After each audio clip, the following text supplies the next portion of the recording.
Karena itu, kalau ingin dakwahnya sukses, dua jalannya. Pertama, berdakwahlah secara kolektif, artinya bersama-sama. Jangan berdakwah sendiri-sendiri. Umat sebanyak ini, mau anda urus sendiri, tak kuatlah anda itu. Ya. Jadi semuanya juru dakwah harus saling bahu-membahu.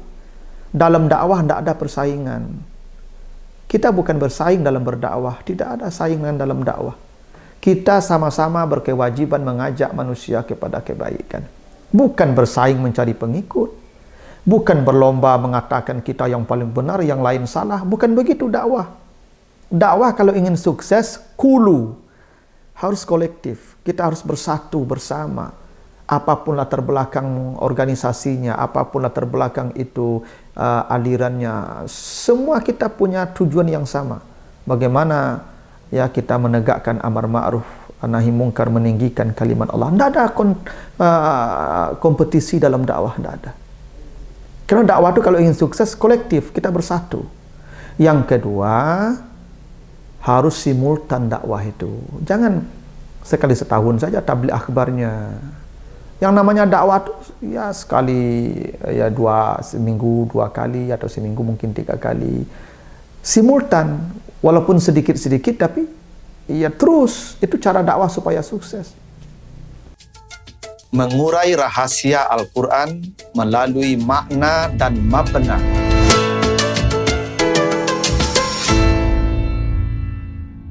Assalamualaikum warahmatullahi wabarakatuh. Alhamdulillahi rabbil alamin. Assalatu wassalamu ala asrafil anbiya'i wal mursalin wa ala alihi wa ashabihi ajmain. Para pemirsa program Makna dan Mabna yang dimuliakan Allah, kembali kita lanjutkan bahasan kita tentang bangunan dan struktur kata dan kalimat di dalam Al-Quran, serta makna dan pesan di balik bangunan dan struktur kata dan kalimat di dalam ayat-ayatnya tersebut. Kali ini kita akan bahas surat Al-Baqarah ayat 136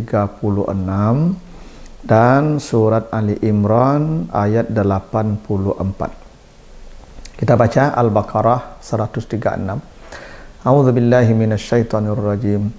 Qulu amanna billahi wa ma unzila ilaina wa ma unzila ila Ibrahim wa Ismail wa Ishaq wa Yaqub wal asbat wa ma utiya Musa wa Isa wa ma utiyan nabiyuna min rabbihim la nufarriqu baina ahadim minhum wa nahnu lahu muslimun. Katakanlah, hai orang-orang yang beriman, kami beriman dengan Allah dan dengan apa yang diturunkan kepada kami, dan apa yang diturunkan kepada Ibrahim dan Ismail dan Ishak dan Yakub dan anak cucunya, dan apa yang diturunkan kepada Musa dan Isa, dan apa yang diturunkan kepada nabi-nabi dari Tuhan mereka. Kami tidak membedakan satupun di antara mereka, dan kami kepadanya berserah diri. Itu surah Al-Baqarah 136. Ali Imran 84. Qul amanna billah wa ma unzila alaina wa ma unzila ala Ibrahim wa Ismail wa Ishaq wa Yaqub wal asbat wa ma utiya Musa wa Isa wan nabiyun min rabbihim la nufarriqu baina ahadim minhum wa nahnu lahu muslimun. Jadi artinya sama dengan yang sebelumnya, surat Al-Baqarah 136. Jadi secara redaksional ini Al-Baqarah 136 dan Ali Imran 84 itu mirip, sangat dekat redaksinya, dan pesannya juga sama. Pesannya agar kita orang beriman, Nabi Muhammad diperintah Allah untuk berdakwah, ya, mengajak orang kepada iman, tauhid, ya, beriman kepada Allah dan kepada apa yang diturunkan kepada nabi-nabi sebelumnya, dan mengajak agar mereka menjadi orang yang Islam, ya. Itu sama. Jadi redaksinya sama, isinya, pesannya juga sama. Bedanya, apa bedanya? Di ayat 136 itu disebutkan wa ma unzila ilaina. dan apa yang diturunkan kepada kami menggunakan preposisi ila. Sementara di Ali Imran ayat 84 itu redaksinya wa ma unzila alaina, dan apa yang diturunkan kepada kami menggunakan preposisi atau huruf jar ala. Perhatikan ya. Di Al-Baqarah 136 itu wa ma unzila ilaina, dan apa yang diturunkan kepada kami. Ilaina, huruf jarnya ila. Di Ali Imran 84 wa ma unzila alaina, dan apa yang diturunkan kepada kami, tapi pakai ala, huruf jarnya ala. Apa bedanya antara ila dan ala? Ila itu maknanya ghayah. Ya, ghayah itu artinya yang penting sudah sampai, yang penting sudah diterima, sudah. Itu namanya ghayah. Tujuannya, sasarannya sudah tercapai. Kalau ala itu maknanya takalluf. Artinya ini sungguh-sungguh. Ya, isti'la, sungguh-sungguh sampai batas yang maksimal. Nah, makanya ala di atas. Karena itu dakwah, ini konteksnya kan dakwah nih, mengajak orang beriman, bertauhid, masuk Islam, beriman kepada kitab-kitab.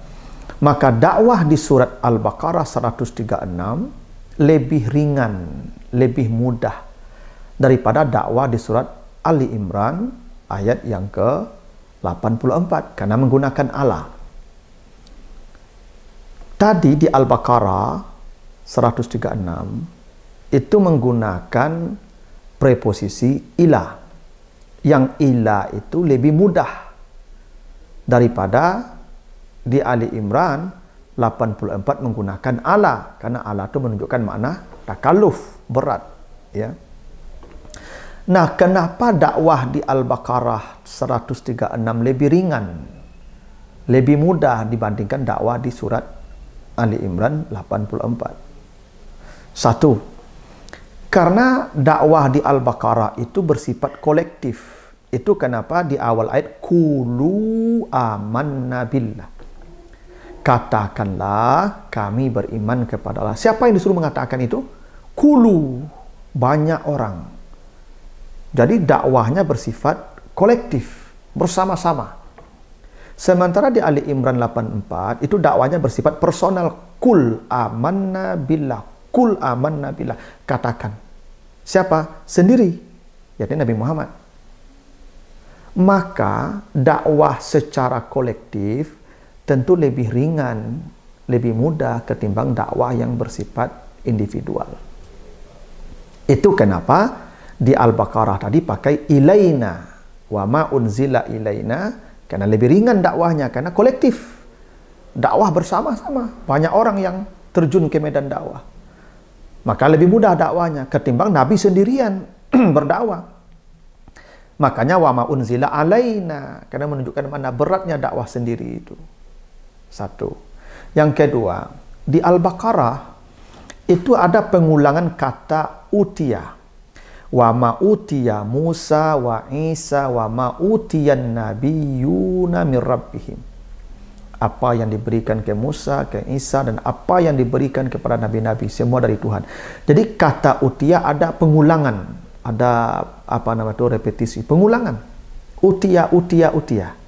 Sementara di Ali Imran ayat 84 itu tidak ada pengulangan. Wa ma utiya Musa wa Isa wan nabiyun. Tidak ada utianya diulang.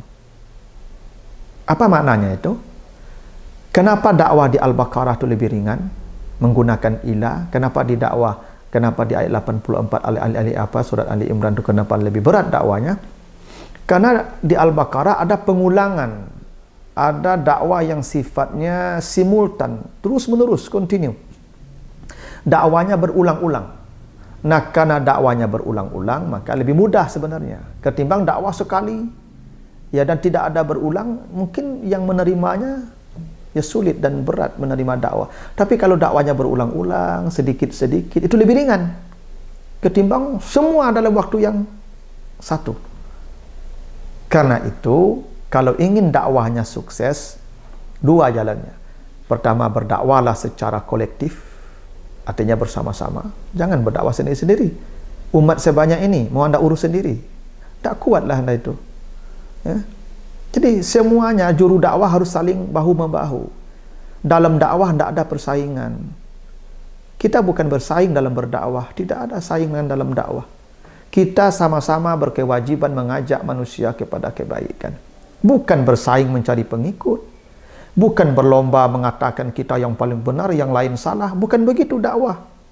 Dakwah kalau ingin sukses, harus kolektif. Kita harus bersatu bersama.